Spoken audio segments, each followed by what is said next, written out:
Bonjour, je suis Lydia Provin de votre assistante, formatrice e-learning et créatrice d'applications pour Microsoft et Adobe. Avez-vous déjà eu besoin d'appliquer un filtre Camera Raw à plusieurs images avec Photoshop tout en gardant un certain contrôle pour modifier certains réglages au cas par cas? Si tel est le cas, le tutoriel d'aujourd'hui va vous faire gagner un temps précieux.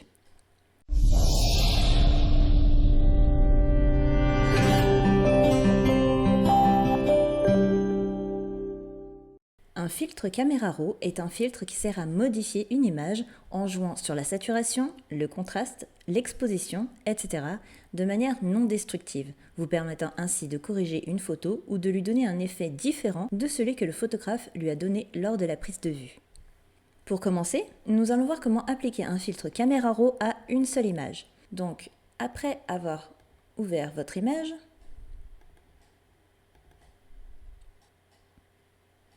vous la déverrouillez en cliquant sur le cadenas et vous allez la convertir pour les filtres dynamiques afin de pouvoir revenir sur le filtre, voire l'annuler ou faire un avant-après pour apprécier la différence. Donc pour cela, on va dans le menu Filtre, Convertir pour les filtres dynamiques et si vous avez cette petite fenêtre, vous cliquez sur OK. Donc ici, mon calque a été transformé en objet dynamique. Maintenant, je retourne dans le menu Filtre et je clique sur Filtre Camera Raw. J'aurais pu aussi utiliser le raccourci CTRL Maj A ou commande Maj A sur Mac. Et là, la fenêtre Camera Raw apparaît. Donc, je vais l'agrandir en cliquant ici, ce sera plus pratique. Maintenant, vous pouvez utiliser les réglages que le filtre vous propose pour modifier votre image. Alors, on va faire un petit essai, on va mettre un peu plus de température. Ensuite, je vous conseille de cliquer sur alterner entre les vues avant-après. Et si besoin, vous pouvez cliquer aussi sur basculer vers les paramètres par défaut. Donc, quand on clique, on peut avoir l'avant-après. Donc ça, c'est ma photo d'origine. Et celle-ci, c'est avec la température augmentée. Donc, une fois que votre nouvelle image vous convient, vous cliquez sur OK. Le filtre a été appliqué. Et si vous cliquez sur l'œil du filtre, vous pouvez voir la différence avant-après. Vous pouvez copier le filtre que nous venons de créer sur un autre calque dynamique, soit parce qu'il aurait été converti pour les filtres dynamiques comme on vient de le faire, soit parce que c'était déjà un objet dynamique par un clic droit convertir en objet dynamique, lorsque vous cliquez droit sur le calque. Pour ça, on va ouvrir notre image, par exemple celle-ci. Ouais, elle devrait être de la même dimension. Donc, je la prends, je la glisse vers mon fichier de base. Et je la replace au milieu. Oui, elles font la même taille. Donc là, j'ai mon image qui est par-dessus le calque et le filtre. Donc, on ne voit plus le filtre. Et donc, pour copier mon filtre sur cette image, je maintiens la touche Alt enfoncée quand je suis au-dessus du filtre et je le glisse. Vous voyez un petit rond qui apparaît. Là, je peux relâcher la touche. Et lorsque je suis sur le calque sur lequel je souhaite appliquer ce filtre, je relâche la souris. Par contre, juste avant, j'ai oublié de le convertir pour les filtres dynamiques ou de le convertir en objet dynamique. Donc, comme on a déjà converti pour les filtres dynamiques tout à l'heure, là, on va le faire pour les objets. Donc, je clique dessus, je fais un clic droit, convertir en objet dynamique. Parce que sinon, vous voyez bien que ça ne fonctionne pas. Et je recommence. Alt, je clique et je glisse. Voilà. Et donc là, mon filtre a été appliqué à cette image. Alors, on ne le voit pas comme ici, tout simplement parce qu'il faut cliquer sur la flèche. Et là, il apparaît.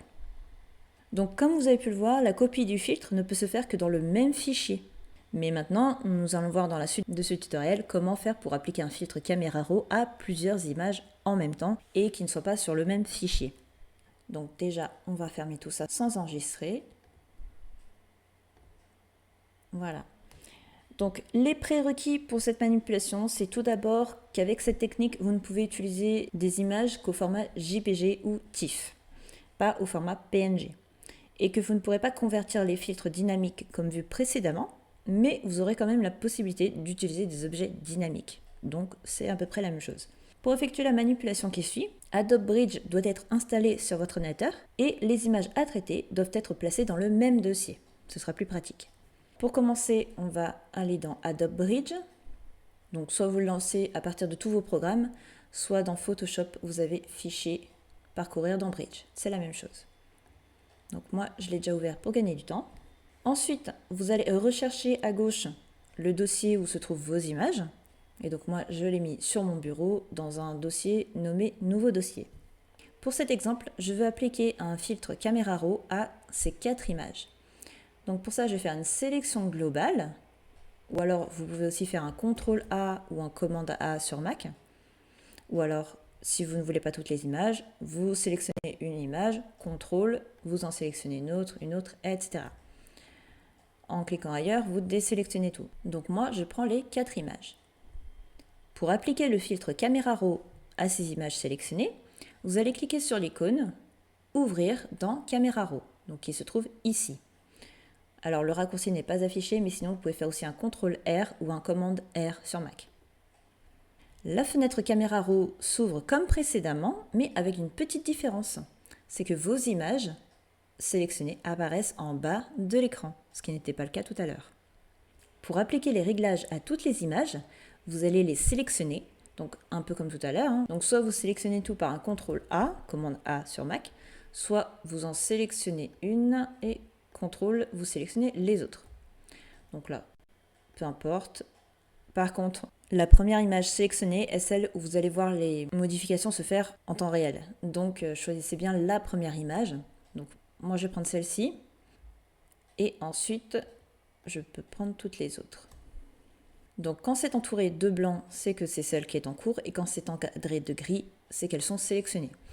Si je fais CTRL et que je reclique sur une image sélectionnée, celle-ci ne le sera plus. Donc là, j'aurai que 3 photos. Donc là, j'ai les 4. Et maintenant, vous allez faire vos modifications, comme dans la première partie du tutoriel, lorsque j'avais une seule image.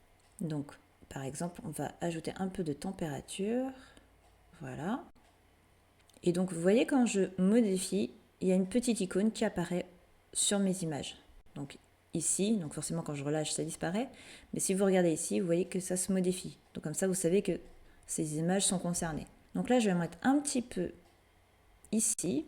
Mais après, je vois qu'il y en a un peu trop sur les autres. Donc, je les sélectionne. Et on va mettre un petit peu moins d'exposition, par exemple.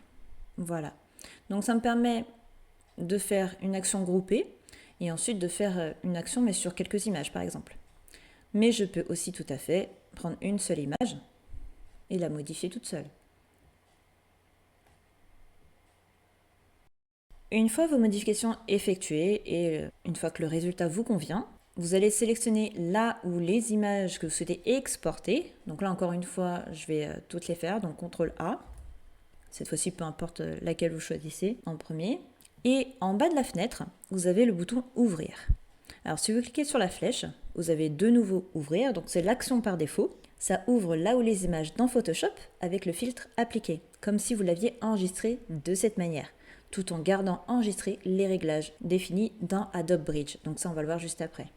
Ensuite, vous pouvez ouvrir en tant qu'objet. Ça ouvre là où les images avec le filtre appliqué, mais en tant qu'objet dynamique.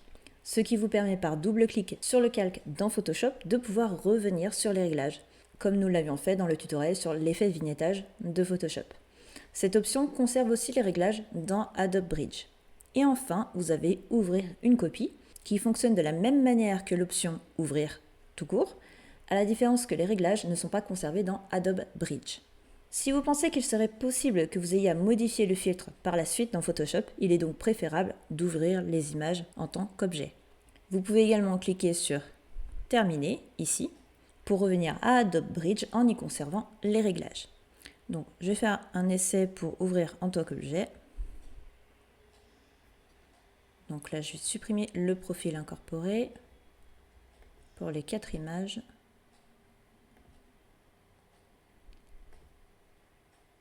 Voilà. Et donc ici, on voit bien que c'est un objet dynamique. Donc si je double-clique dessus, j'ai bien la fenêtre Camera Raw qui s'ouvre.